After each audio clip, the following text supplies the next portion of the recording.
May recipe pa lang kami ngayon na piyaya. Ginawan kami ng piyaya ng baker namin. Itong piyaya ay mabenta din ito. Ngunit, datapwat subalit, bihirang-bihira lang kami nagluluto ng ganito.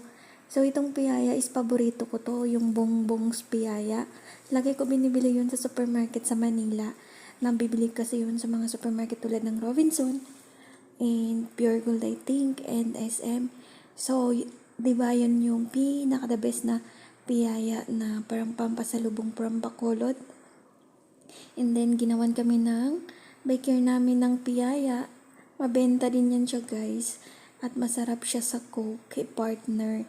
Napaka-crispy. And syempre, meron yan siyang sesame seed. Masarap yung piyaya. And that's one of my favorite.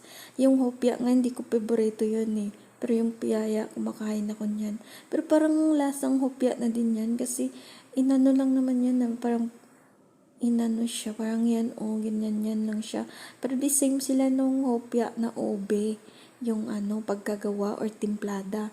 Sa hugis lang sila nagkakaiba. Kasi yung hopya, pabilog. Ito naman, palapad. So hanggang dito na lang. And see you on my next recipe.